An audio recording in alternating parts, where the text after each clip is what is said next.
Para la creación de la base de datos que vamos a utilizar en el proyecto del taller,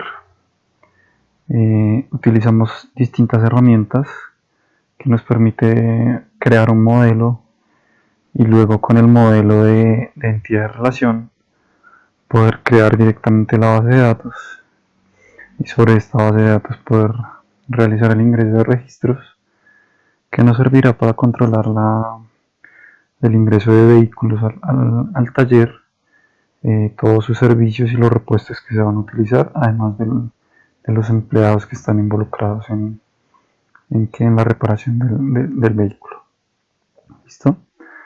El modelo y la base de datos la creamos en el motor de base de datos MySQL. Este motor de base de datos es open source, de código abierto. Está enfocado a las bases de datos relacionales. Entonces, nos permite, es una herramienta bastante utilizada, un motor de base de datos muy utilizado aún hoy en día, a pesar de que ya existen bases de datos aún más sofisticadas que no son relacionales y bueno. Pero vamos a utilizar MySQL. Para MySQL vamos a utilizar la herramienta SAMP, que nos brinda directamente un servidor Apache para la utilización de aplicaciones web, directamente el motor de base de datos MySQL. Este SAMP brinda la instalación de estas dos herramientas en conjunto, lo cual es muy beneficioso para la creación de proyectos de desarrollo web. Bueno, pero nos vamos a enfocar únicamente en MySQL. El motor ya está instalado, acá como vemos ya está corriendo. Vamos a utilizar una aplicación de escritorio que se llama Navicap. Esta es la aplicación. Bueno, voy a cerrar esta base de datos que no la vamos a utilizar.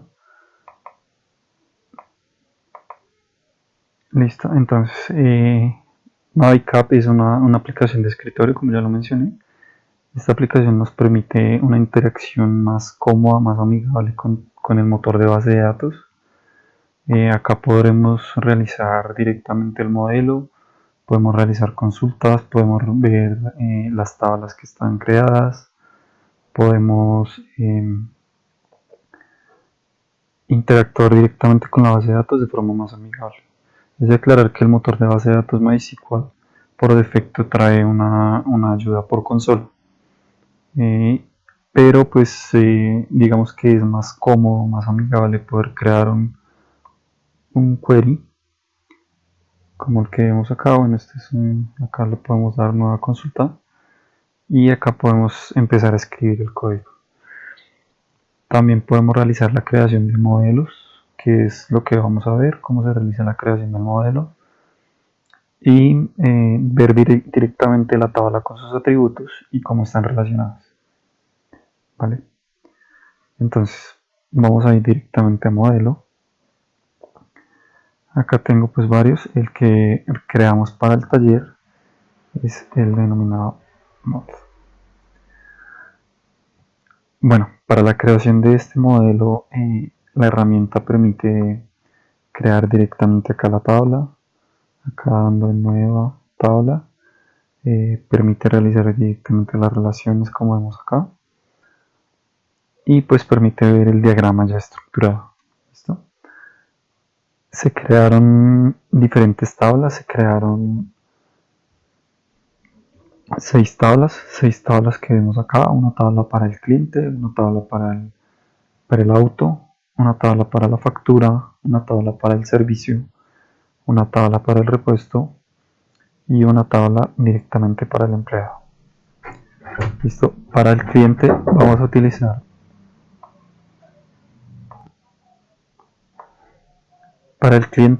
utilizar los diferentes atributos que vemos acá.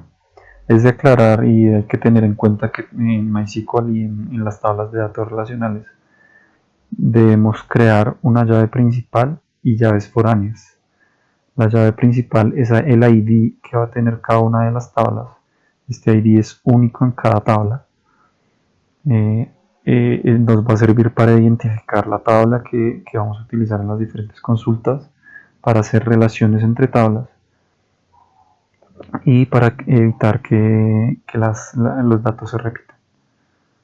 ¿Listo? Por ejemplo, para la tabla cliente vemos la llave principal, que es el ID cliente. Vemos la cédula del cliente, el nombre del cliente, el apellido, la dirección y el teléfono. Cada una de las tablas deben tener sus atributos y cada atributo debe tener un tipo de dato.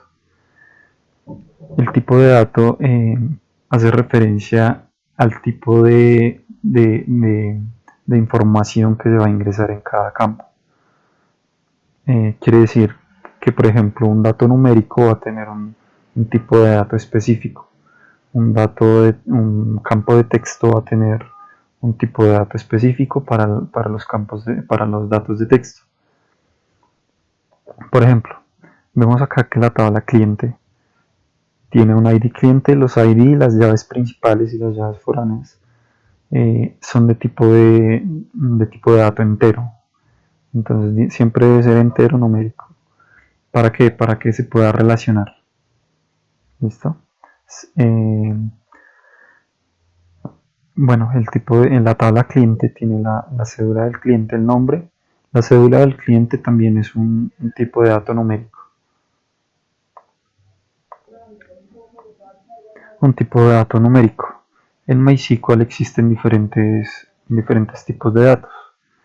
Los más comunes y los que utilizamos acá son el tipo de dato int, el tipo de dato double, varchar, que se utiliza para los campos de texto. Esos son los utilizados en esta tabla. Es importante definir e identificar que cada una de las tablas y de los campos tienen unas características especiales. Acá, dándole clic derecho y diseñar tabla, podemos ver que vemos la llave principal, vemos la cédula del cliente y el tipo de dato, la longitud,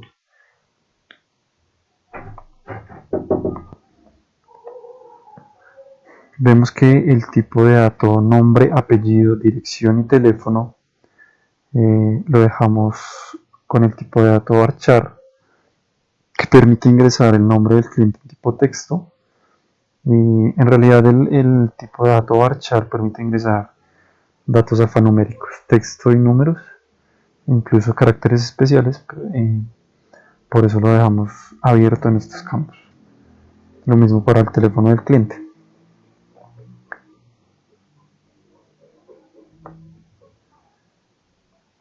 Ahora vamos a ver en la tabla auto. En la tabla auto también manejamos la llave principal de la tabla. Aquí ya podemos ver llaves foráneas, que es el ID cliente y el ID servicio. Estas se utilizan para hacer la relación entre la tabla cliente. Por eso lo podemos ver acá incluido. También vemos la placa del auto, el modelo, el color. Y aquí ya observamos otro tipo de dato, que es la fecha y hora de ingreso. En la fecha y hora de ingreso tenemos el tipo de dato datetime, que significa que guarda la fecha y la hora. Bueno, acá podemos ver los diferentes tipos de datos que maneja MySQL. Como vemos son bastantes, pero pues vamos a utilizar los más comunes en esta base de datos.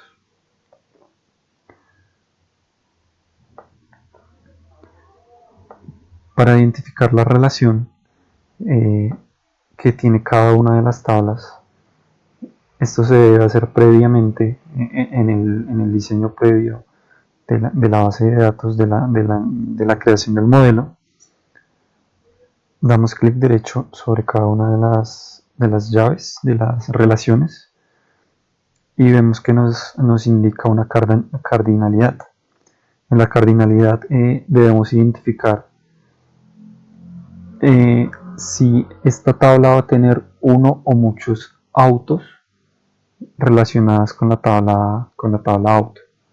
¿Vale? De esta forma podemos identificar un cliente puede tener uno o varios autos. Entonces eso vemos acá, por ejemplo. Solamente un cliente puede tener uno o muchos autos, por eso se deja de esta forma. Quiere decir que un cliente puede llevar al taller diferentes, uno o varios autos, ¿vale? Lo mismo podemos ver en la relación de las diferentes tablas. Un empleado puede tener uno o muchos servicios. Un servicio puede tener varios repuestos. Entonces esta relación será de uno a muchos. Un auto puede tener varios servicios. Entonces la relación será de uno a varios servicios. Y lo mismo la factura. Un servicio debe tener una única factura. Entonces acá será de uno a uno. ¿Vale? De esta forma podemos ya diseñar y diagramar el modelo. Este modelo nos permite ya directamente crear la base de datos. Este va a ser nuestra base para decirle a la herramienta que cree las tablas, como acá ya podemos observarlas. Y de esta forma permitirá ya el ingreso de datos. Es importante realizar una normalización de la base de datos para evitar redundancia de datos, para poder volver más funcional la base. De esta forma las consultas van a ser más rápidas, evitar duplicidad de información, y de esta forma se vuelve muchísimo más eficiente. Acá ya podemos ver la tabla directamente funcional, la base de datos funcional, y pues ya es perfectamente aplicable para cualquier herramienta que vayamos a utilizar, o pues cualquier aplicación. Muchas gracias. Bueno, vamos a ver la funcionalidad de la base de datos ya con las tablas creadas y las relaciones debidamente creadas también. ¿Listo? Hay algunas tablas que ya inicialmente deberían estar llenas. Por ejemplo, la tabla de repuestos, ya tiene sus repuestos acá pues creados. Efectivamente, pues cuando llegue un repuesto se ingresa uno nuevo. Voy a crear un ejemplo acá. Por ejemplo, espejos.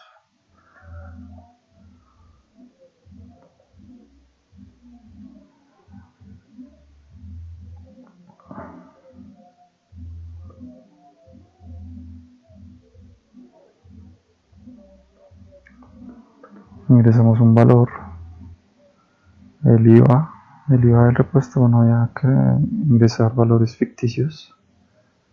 Entonces digamos que son unos 8.000 pesos.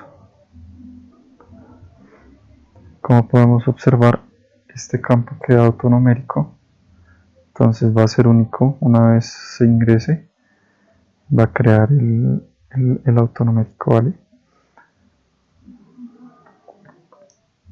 Como decía hace un momento, esta tabla es una tabla que se llena esporádicamente cuando el repuesto se ingresa como nuevo. Lo mismo la tabla de empleado.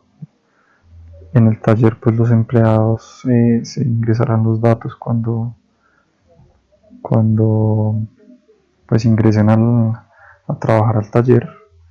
Entonces funciona de la misma forma. Se ingresa la cédula, el nombre, y este disponible empleado quiere decir que 1 es disponible, 0 no disponible. Esto es para validaciones de la base de datos o disponibilidad del empleado, pues cuando se vaya a poner a funcionar la base de datos. Entonces vamos a ingresar un cliente nuevo. Entonces acá ya hay algunos ingresados. Voy a ingresar uno ficticio, 1, 2, 3, 4, Juan Juan, bueno, el nombre.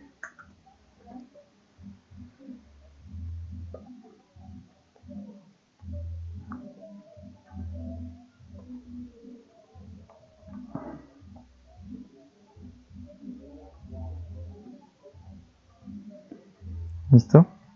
Acá también tiene su campo autonumérico, el ID del cliente. Recordemos que el ID del cliente se creó como número 11. ¿Listo? Después se ingresa un auto. Se ingresan los datos del auto. Entonces acá nos va a pedir el ID del cliente. El ID del cliente es el número 11. Acá la herramienta Navicap permite verificar cuáles son los ID de todos los clientes que tenemos en la otra tabla. Esto se puede ver de acuerdo a la llave, a la relación que se tiene, a la llave foránea y a la llave principal con la cual están relacionadas las dos tablas. Entonces damos en 11, que es el que acabamos de ingresar, una placa, una marca de automóvil, Honda Azul, por ejemplo, la fecha y hora de ingreso. Acá también pues la herramienta nos permite ingresar una hora, puede ser esta, y también va a crear el campo, le va a crear un ID. Listo, el ID, el auto también tiene un ID. Cerramos la tabla. Después de que ingresamos el cliente del auto, vamos a registrar un servicio. En el servicio nos va a pedir el ID del empleado. Bueno, lo mismo, la herramienta nos permite ver cuáles son los ID de empleados que hay creados. El número 2, por ejemplo. El ID del repuesto. Acá podemos ingresar cuáles fueron los repuestos que se le van a poner al carro. Digamos que el último que creamos, que fueron el espejos, que es el número 20. El ID del auto, cuál fue el auto al cual estamos aplicando el servicio. Si recordamos es el número 11. ¿Cuál es el servicio? Pues bueno, acá a todos le estamos poniendo en general en modo ejemplo. Y la cantidad de horas empleadas en el servicio. Digamos 4 horas. Acá también crea un ID de servicio, que es el número 11. Cerramos. ¿Cuál tabla nos falta? Nos falta la tabla de factura. Entonces el ID del servicio, si recordamos, es el número 11, el que acabamos de crear. También lo mismo, la llave foránea y la llave principal de la otra tabla nos permite ver acá ya la llave. El campo para solamente ingresarlo. El ID del repuesto nuevamente nos lo pide, ¿para qué? Para el precio, para el valor. La utilidad, bueno, esto se calcula mediante el estándar que tengamos para la base de datos, pero pues esto lo hacemos directamente sobre la